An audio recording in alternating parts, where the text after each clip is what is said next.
Oi, gente, tudo bom com vocês? Eu espero que vocês estejam bem e a família de vocês também. Que todo mundo esteja cumprindo o isolamento, não esteja saindo de casa e que vocês estejam também se cuidando para que a gente possa acabar logo logo com isso. Hoje, a nossa aula é a continuação da unidade 6. A gente vai conversar sobre a genética nos séculos 20 e 21, ok?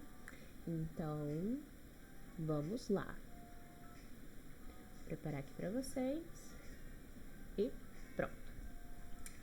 Então, a gente vai começar essa aula fazendo o histórico sobre a genética, certo? A genética ela não alavancou logo depois dos trabalhos publicados por Mendel. Isso aconteceu lá por 1830, mais ou menos, 1840. E as pessoas viram o trabalho do Mendel e não deram credibilidade a isso. Aí, quando foi apenas em 1900, com o trabalho de 3 cientistas, o Hugo de Vier, o Carl Correns e o Eric von Temark, eles publicaram juntos e chegaram às mesmas conclusões que Mendel de forma independente. Então, eles trouxeram de volta à comunidade científica as conclusões de Mendel. E então, a partir daí, a genética ela passou a formalmente existir e ser uma ciência. E durante todo o século XX, a genética ela foi ganhando mais força e acontecimentos importantes foram essenciais para isso, como por exemplo, ficou reconhecido o DNA como base da hereditariedade e também quando a sua estrutura foi descoberta, que é o que eu mostro aqui nessa figura para vocês. Isso daqui foi uma fotografia a partir de um raio-x. Essa foto foi tirada por uma mulher, a Rosalind Franklin, e posteriormente foi publicado num trabalho junto com duas outras pessoas, Watson e Crick, e eles descreveram a estrutura do DNA, certo? E como é a estrutura do DNA? A gente já conversou isso. O DNA é formado por uma dupla fita em hélice, certo? Então, quando eles viram esse X se formando, ó, era exatamente a hélice do DNA, ok? Então, vamos continuar. Agora a gente vai falar da genética hoje em dia, no século XXI. Na verdade, final do século XX e início do século XXI. A genética, ela tá dentro de todas essas áreas. Ela vai ser importante para a saúde, para a indústria e para o meio ambiente. Então, a partir mais ou menos dos anos 90 até agora, houve muito progresso dentro da genética. No caso da saúde, a gente teve o início da terapia gênica e também o uso de testes de DNA para saber qual a doença que você pode provavelmente ter, qual a porcentagem, a probabilidade de você desenvolver um câncer. E também tem até recentemente, que até muitos planos de saúde estão adotando no exterior e alguns estão começando a adotar aqui no Brasil, que é utilizar, você vai fazer uma amostra, tirar uma amostra do seu DNA, tirando parte das células aqui da mucosa da boca, passando só tipo um cotonetezinho, e aí você vai enviar essa amostra para um laboratório. E lá eles vão sequenciar o teu DNA, saber quais genes você tem e a partir disso saber quais os melhores medicamentos que temos disponíveis atualmente que vai melhor tratar a tua doença. Então, se você se você tiver transtorno obsessivo compulsivo, e aí você precisa tratar isso daí com um psiquiatra e precisa tomar um remédio para tratar o toque. Então, a partir desse teste, o médico ele pode te indicar qual o melhor remédio que vai ser para você. Porque eu não sei se vocês sabem, mas determinados medicamentos podem fazer bem para mim, mas não pode fazer bem para outra pessoa. Aquela outra pessoa ela não pode se dar muito bem com esse medicamento. Então, tem que ficar sempre trocando o medicamento até achar um que vai fazer, que não vá ter tantos efeitos colaterais e não vai fazer tão mal para você, certo? Em relação à indústria alimentícia, eu acho que é uma das formas que a gente... É o exemplo que a gente tem com maior consistência, né? A gente tem presença aí dos alimentos transgênicos e dos organismos modificados, geneticamente modificados, dentro da indústria alimentícia. E também relacionado com a indústria da saúde, a gente também tem esses organismos geneticamente modificados. No caso dos transgênicos, está totalmente relacionada principalmente à alimentação. E também há melhoramento genético com espécies da agropecuária, como galinhas, como vacas, como bois, certo? E por último, no meio ambiente, se tem o desenvolvimento de bactérias em laboratório que possam consumir o plástico ou o óleo e por aí vai, certo? A partir da biotecnologia. Agora a gente vai falar sobre 3 assuntos que são bem importantes, estão bem em alta dentro da genética. A primeira é a genômica. E o que é a genômica? A genômica é uma área de estudo que vai estudar o genoma. E o genoma é o quê? É o conjunto de todos os genes de uma determinada espécie, certo? A genômica ela nasceu mais ou menos no final da década de 80 e início da década de 90. E então, tiveram vários projetos de genoma para sequenciar os genes, descrever os genes de diversas espécies. Então, a gente teve o principal, que é o que eu vou falar para vocês agora, o projeto Genoma Humano, mas também teve de diversas outras espécies, como milho, como feijão, como moscas, como ratos, como espécies que estão ameaçadas de extinção, certo? E o projeto Genoma Humano, ele iniciou em 1990 e reuniu, teve a participação de vários países, inclusive do Brasil, ok? Ele foi planejado para durar cerca de 15 anos, mas conseguiu terminar antes disso devido ao desenvolvimento da tecnologia que acelerou o projeto. E as metas do projeto Genoma Humano eram identificar todos os genes humanos, determinar a sequência dos cerca de 3,2 bilhões de pares de base que compõem o genoma do Homo sapiens, que é a nossa espécie, armazenar informação em bancos de dados, desenvolver ferramentas de análise dos dados, transferir a tecnologia relacionada ao projeto para o setor privado e colocar em discussão os problemas éticos, legais e sociais que pudessem surgir com o projeto, certo? Então isso abriu muitas portas e trouxe muitas perguntas sobre o nosso DNA, sobre o nosso genoma. O que foi que descobriram? A gente viu que o homem, o ser humano, a espécie, vai ter cerca de 30 mil genes. As plantas, isso com os outros projetos genomas, cerca de 25 mil genes. Os vermes, 19 mil. E as moscas, 13 mil genes. Em relação ao homem e o camundongo, o homem tem somente 300 genes a mais do que um camundongo. E o homem ele possui 220 genes herdados de bactérias, ou seja, fazendo uma relação com a nossa ancestralidade e também da origem da vida, que iniciou a partir de organismos bastante simples, que seriam muito parecidos com as bactérias que a gente tem hoje em dia, ok? Agora a gente vai falar dos organismos geneticamente modificados. Muitas vezes a gente pode confundir eles com os transgênicos, mas os transgênicos é apenas um dos tipos de organismos geneticamente modificados, conhecidos como OGM, certo? Então, é o que? São quaisquer organismos que tenham seus genes manipulados para manifestar ou ressaltar características de interesse, certo? Então, eu manipulei um determinado gene de uma vaca que está relacionado com a capacidade dela produzir mais leite. Ou eu manipulei o gene de um milho para fazer com que ele produza ainda mais, ele tenha ainda mais nutrientes, vamos assim dizer. E então, dentro dos OGM, estão os organismos transgênicos, nos quais os DNAs de um indivíduo recebe genes de seres de outra espécie, certo? E isso vai expressar as características de interesse. Tem aqui uma imagem para vocês, ó, do Tzinho. Esse é o símbolo de transgênico, isso deve vir nos alimentos, certo? Então, quando vocês encontrarem um alimento que tem esse Tzinho aqui, quer dizer que aquele alimento, ele é transgênico. A gente encontra muito esse T em óleo de soja, em cuscuz, em milho de pipoca, em salgadinho como Cheetos, Fandangos, a gente encontra muito esse T.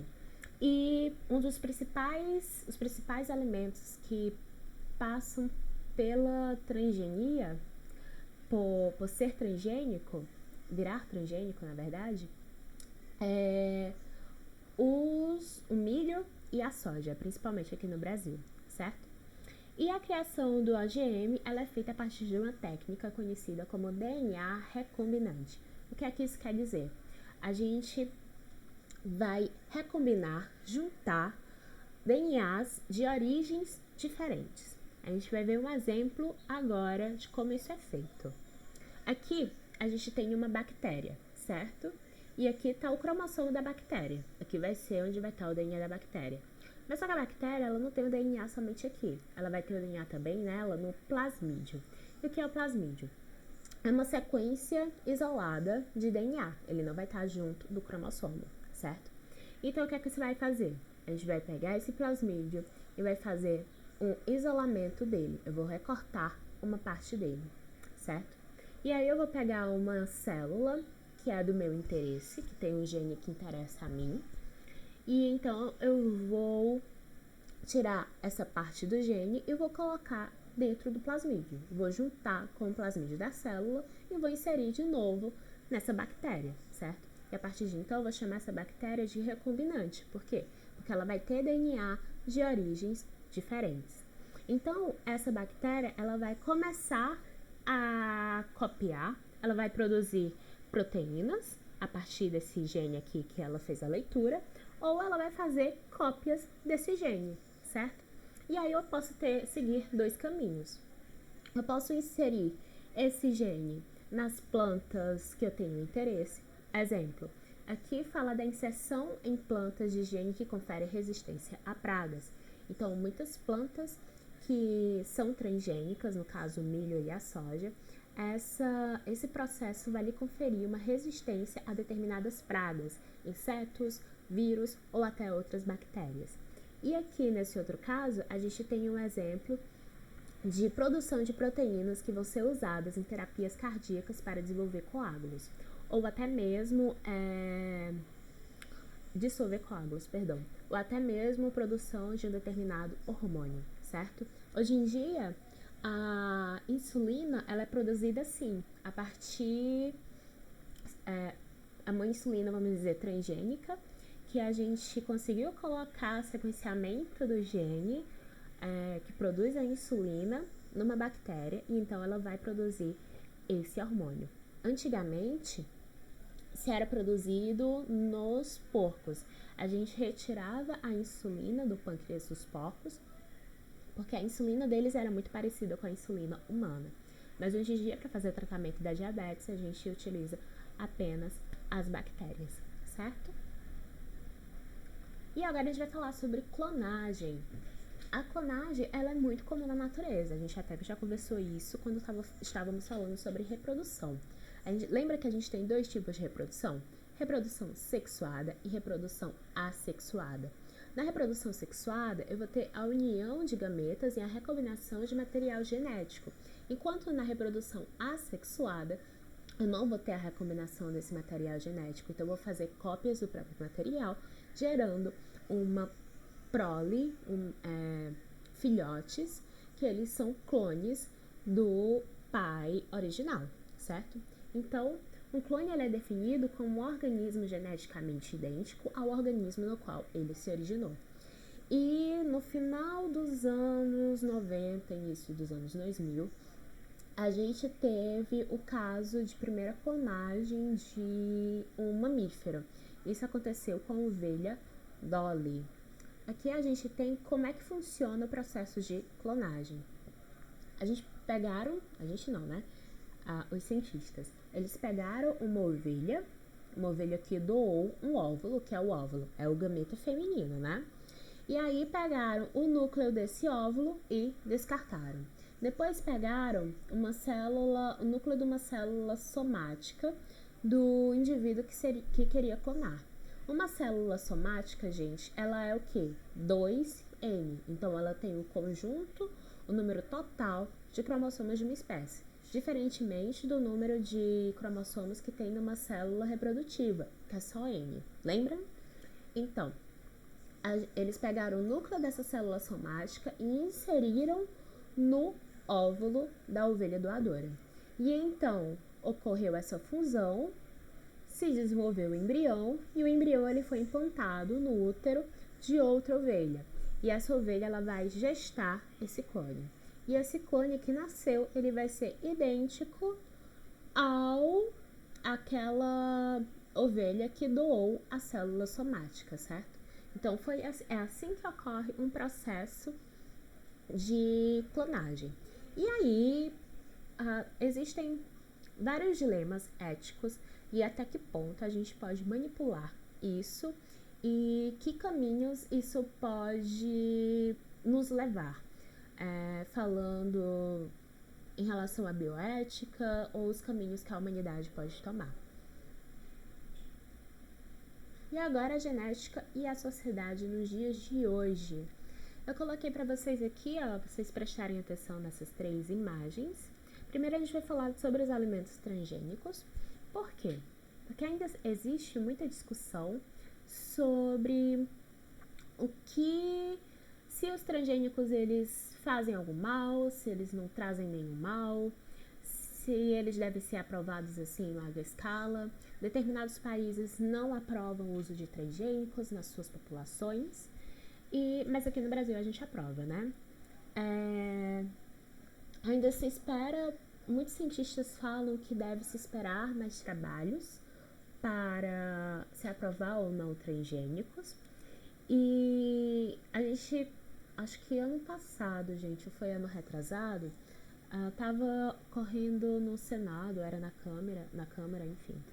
Era um projeto que tirasse a obrigatoriedade de empresas de assinalar, de demarcar que aquele alimento ele é transgênico. Então, aquele Tzinho que a gente viu não seria mais obrigatório às empresas.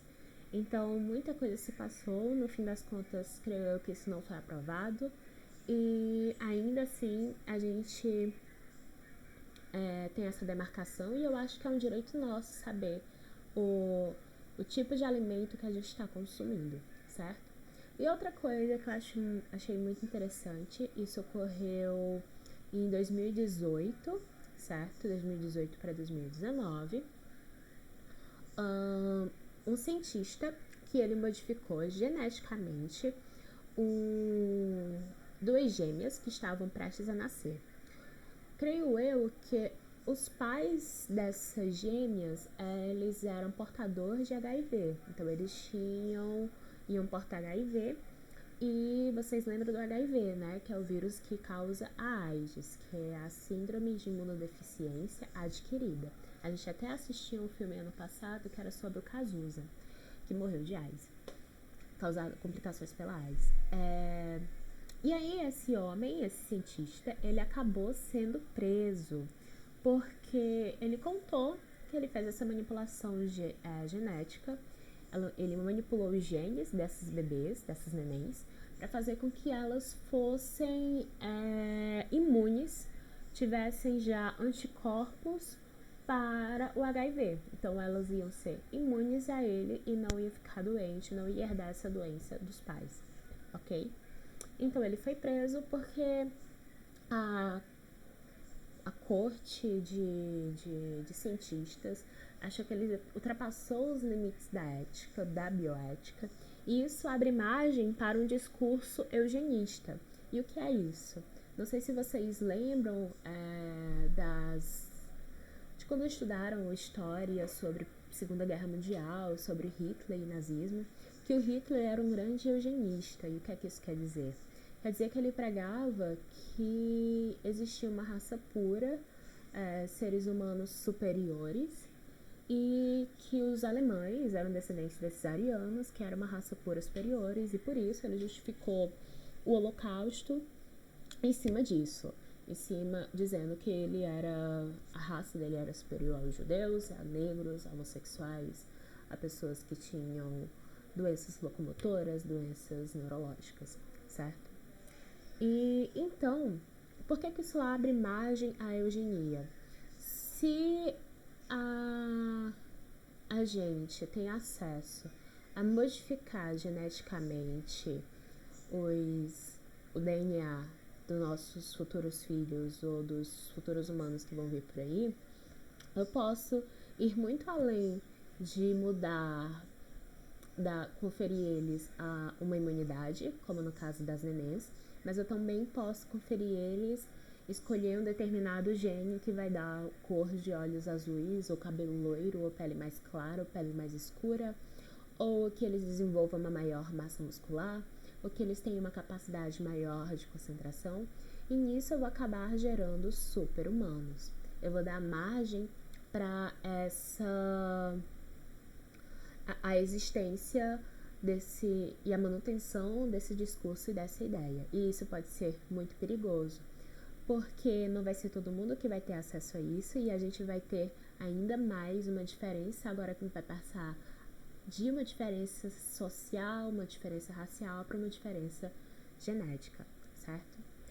Tem um filme muito interessante que eu vou tentar passar para vocês, eu vou tentar colocar o link dele no grupo não, na plataforma, que é Gattaca, que ele fala mais ou menos dessa manipulação genética que acabou ocorrendo com esse cientista, mas é um filme que é antigo, de 1997, 1998, mas ele trata um assunto muito atual, certo?